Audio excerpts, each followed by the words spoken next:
let's check out its growth. Ooh, yep, it is time to repot. I literally only repotted this from this size like 2 or 3 months ago. I don't know what the hell I've been feeding this thing, but she big. Hi everyone, welcome to my channel. My name is Emmy, and today it's time to repot my magnificent Monstera. I was originally going to film this video outside, but because a storm has suddenly come through and I did not check the weather today, and today's my filming day, I really should have checked. I'm doing it inside, so please don't mind the lighting. I am using my grow lights that I got off of Amazon. Also, don't mind my laundry. It's laundry day, y'all. I got this Monstera, I want to say April, May, and when I first got it, it was about this size. This one I have never repotted since I bought it. Does seem like it's starting to get too big for the planter, even though the roots aren't coming out the bottom. It's been getting just a lot of yellow leaves that I don't think are just from fertilizing or over fertilizing or anything like that. I've also found that it takes all of a day or two before it starts needing water again, and usually that's a good sign with a Monstera that it's time to repot it, because it's not holding its water. Normally Monsteras, they should take about like a week or so in between needing a watering, unless of course you have them outside for the summertime, like where this one lives on my balcony. So if you happen to have a Monstera that seems like it's really not holding any water, it's starting to like have some leaves die, but you're watering it and fertilizing it like normal, it's probably time to repot it. This beauty lived at my old workplace for a couple months, and it's been living in my plant room since I left that job. And because I already have a Monstera and this Monstera is getting pretty big, this little one is getting rehomed to my friend Abby. And I told her that I would repot it before I give it to her, because I don't believe she keeps any plants at present, and I just want to start her off completely freshly repotted. That next time it needs to be repotted, at least she's had some experience with just overall what the Monstera is like and just its overall care. Of course, because it's like one of the best beginner plants to go for, I figure, hey, why not give her a nice introduction to plants with a lovely Monstera? I also just don't have that much attachment to this one, because this one was my first one. When I really, really wanted a Monstera, I was obsessed and would not stop talking about it for like 2 or 3 months. So first thing that you're going to want to do is make sure that you have your sanitized scissors, your trowel, your soil, which mine's sitting right behind me, and you're going to want to go ahead and get your pot set up so that way it's an easy, quick transfer for the Monstera. Before I get too far into it, this technique was taught to me by my friend Kelly. You can go check out her channel at The Basement Negatives. I'll be leaving a link to it in the description down below. She's one of my closest friends, and she's taught me a lot when it comes to plants. And of course, specifically this method that I'm going to be walking you through today. So I think I'm going to go with this pot today. I was going to go with this one, but it is a little bit smaller. It is only about 1 inch larger than the pot that it's currently in. But because it is living outside, I do want to give it a little bit more wiggle room, so that way there's more time between this potting and the next time I have to pot. It literally only took like a couple months for it to fill out this pot. I mean it. These plants grow fast. They don't call them monsters for no reason. All right, so I'm gonna move my Monstera a little bit out of the way. I'm going to use a mix of perlite, which you can get at pretty much any home improvement store in your area or online. And then this bag of potting soil. This is kind of some just cheap potting soil that I picked up for a few dollars. I wouldn't say it's the most quality, even though it says premium, but just because something says premium doesn't mean it's quality. It's just marketing, you know.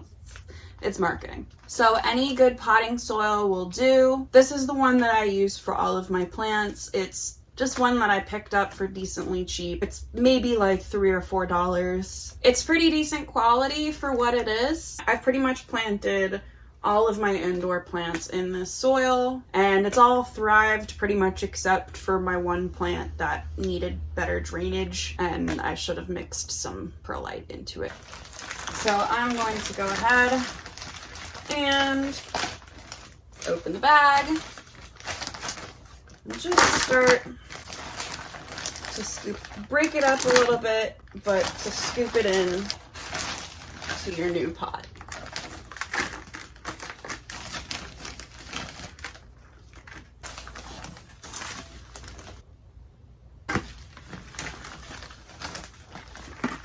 So you're going to want to bring the soil up to where the lips of the pot are kind of at the same level.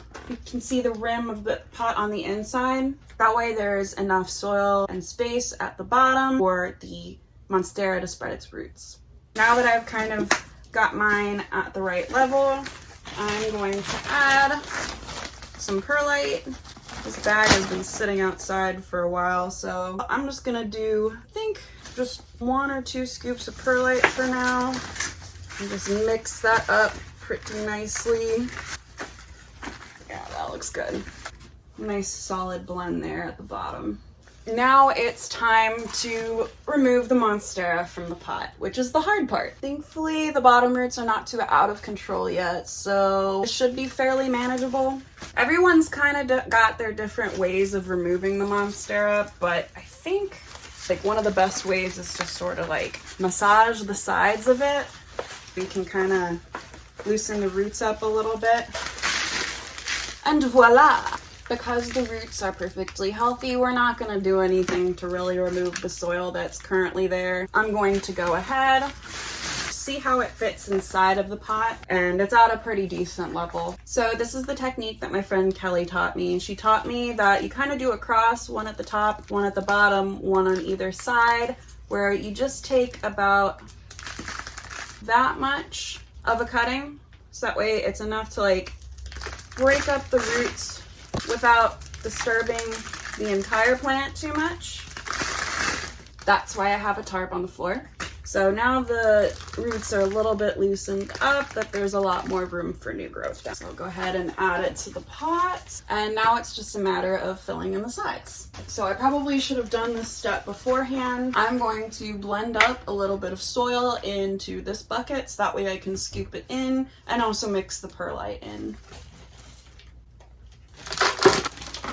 I honestly feel like the storm kind of threw off my groove a little bit today. I was like, shoot, I still need to make my video, even though the weather's kind of crap. Let's do it inside. I messaged my partner, hey, do you have a tarp? And here I am, doing this inside. Hopefully not attracting more bugs into the house. And I'm just gonna take, again, a couple scoops of perlite. I'm not gonna do such a full scoop. Already a decent amount in there. Mix it up. Got a nice soil blend. And now you just scoop it into the sides of the Monstera. Try not to, as you're going through it, cover these roots that are on top too much. I am getting covered in dirt. I become one with the plants, and after this, I pat myself.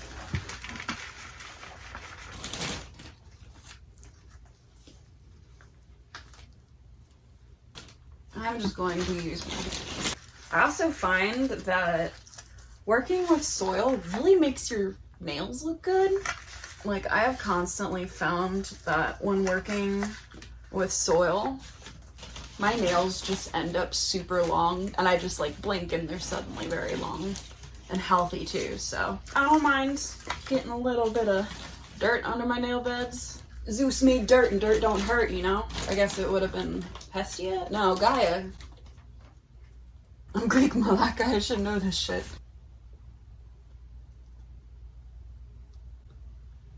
Wouldn't that be nasty? All these other plant YouTubers out here trying to make their videos look aesthetic, and I'm just... Yo, I actually kind of taste it. Alrighty, so my Monstera is looking good in this big new pot. Now I've just got to move it outside, give it a good water, although rain might help out, but I don't want to take a risk of it not helping and there not being enough rain hitting the Monstera to get it watered and everything, because the spot that it sits in and lives in outside doesn't tend to get a lot of rain. So, time to move her outside. Look at that. The dogs for free. Look at all that dirt on my legs. It's nasty. Time to go back outside to your home. If you're new to Monsteras and you didn't know, they can live outside depending on the zone that you live in, but particularly during the summertime because they are sensitive to cold temperatures. But otherwise, they can live outside. You just move them back inside when it's wintertime again.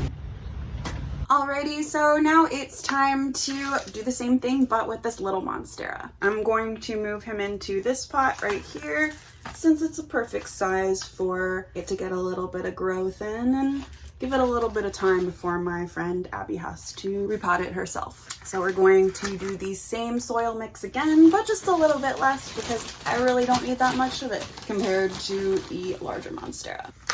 I think I'm actually just going to mix the soil directly into it. And there's a lot of soil left over on the tarp. You just scoop what I can off the tarp, so that way there's less cleanup for me later. And we've got an ideal amount right there. Might be a little bit much actually, so I think I'm gonna scoop a little bit out and I will just add it back in when I have to do the sides. I can take this guy out, got him massage the sides, got him all loosened up. Voila! You can see he's pretty dang root bound, so it's way beyond time. Even though the roots aren't really growing downward, it's time for this one to totally be repotted. And just a depth check. Perfect. I'm gonna take the sanitized scissors again. Cut all 4 sides and add them right back into the pot.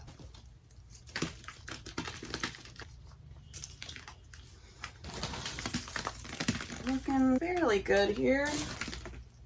All right, and there we are, newly repotted and going to go live on my dresser until I can give her to Abby. And that, my friends, is how you repot a Monstera. Thank you so much for watching. My hands are really dirty, oh my goodness.